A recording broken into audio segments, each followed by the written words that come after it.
What's up, guys? For this stretch routine, I'm going to suggest holding each stretch for a minute.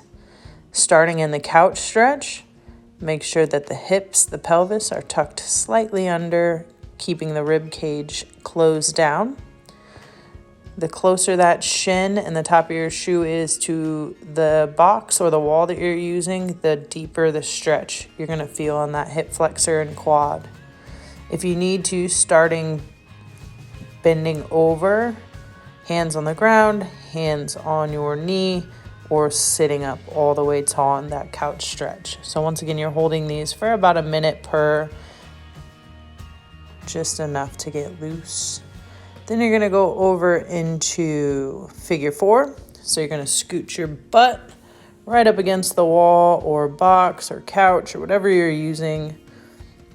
You're gonna put one foot on the box, cross the other leg over, sinking the hips down and pressing that opposite knee towards the box. I'm actively pressing that knee. And then after your minute is up, switch sides, see my hand on that knee, pressing it as I'm sinking my hips towards the ground. So you should feel this in kind of that outer butt and hip on the bent, elevated leg. This is the figure 4 stretch.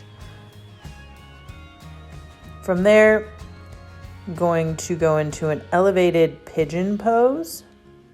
This is a little bit easier for me than a traditional pigeon pose on the floor. I like to do the elevated. I can manipulate the position a little bit differently. See here, I'm rocking back and forth.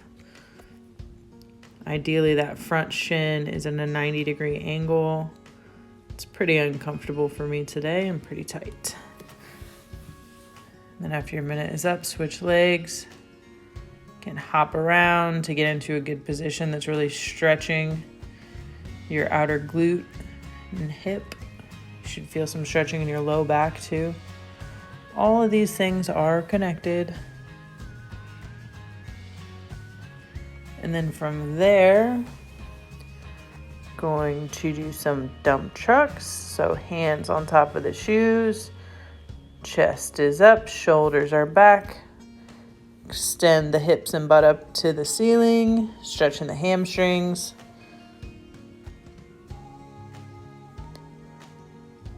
Couple dump trucks. Whip your hair out of your face if you need to do that. And then from there, I'm going to go into my runner's lunge with the back knee down. This is so I can kind of relax further into that stretch. I'm thinking about angling my hip to the opposite heel, pressing my knee out of the way so I can sink into my hips and then twist hip to heel.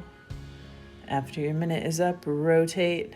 It's again starting in a relaxed position. No worries if you're unable to get your elbows down. That is the goal.